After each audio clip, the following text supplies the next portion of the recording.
Selanjutnya kita bahas zakat tambang. Zakat hasil tambang atau ma'din yang dikenal dengan ma'din dikeluarkan untuk setiap barang hasil dari penambangan yang dilakukan. Haulnya, hasil tambang ini tidak disyaratkan haul. Zakatnya wajib dibayar ketika barang itu telah digali. Hal ini mengingat bahwa haul disyaratkan untuk menjamin perkembangan harta, sedangkan dalam hal ini perkembangan tersebut telah terjadi sekaligus, seperti dalam zakat tanaman. Selanjutnya nisab dari zakat hasil tambang. Barang tambang yang digali sekaligus harus memenuhi nisab. Begitu juga yang digali secara terus-menerus. Tidak terputus karena diterbengkalaikan atau diabaikan. Semua hasil tambang yang digali secara terus-menerus harus digabung untuk memenuhi nisab. Jika penggalian itu terputus karena suatu hal yang timbul dengan tiba-tiba, seperti reparasi peralatan atau berhentinya tenaga kerja, maka semua itu tidak mempengaruhi keharusan menggabungkan semua hasil galian. Bila galian itu terputus karena beralih profesi, karena pertambangan sudah tidak mengandung barang tambang yang cukup, atau sebab lain, maka hal ini mempengaruhi penggabungan yang satu dengan yang lainnya.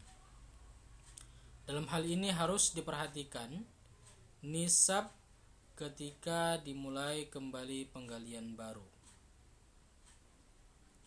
Kadar zakat dari hasil tambang atau ma'din termasuk dalam barang tambang semua hasil yang digali dari daratan ataupun dari dasar laut, sementara yang dikeluarkan dari laut itu sendiri seperti mutiara, ambar, dan marjan harus dizakati seperti zakat komoditas dagang. Jadi zakat tambang ini tidak bergantung pada haul, tidak disyaratkan haul. Jadi zakatnya itu dibayar ketika barang itu telah digali. Memang tempat penggalian barang tambang, maka zakat itu mulai dari digali sampai seterusnya, sampai bertahun-tahun mungkin penggalian tersebut digabungkan menjadi zakat hasil tambang atau ma'din. Namun ketika galian itu terputus karena beralih profesi atau karena pertambangan sudah tidak mengandung barang tambang lagi, kan ada barang tambang itu dia sudah habis yang mau ditambang itu, gak ada lagi, minyaknya habis atau batu baranya habis, tidak mengandung bahan tambang lagi yang cukup atau sebab lain, maka hal ini mempengaruhi penggabungan yang satu dengan yang lainnya. Jadi dalam hal ini harus diperhatikan nisab ketika dimulai kembali penggalian baru. Jadi ketika ada tempat penggalian yang baru, maka keluarlah nisab barang tambang tersebut.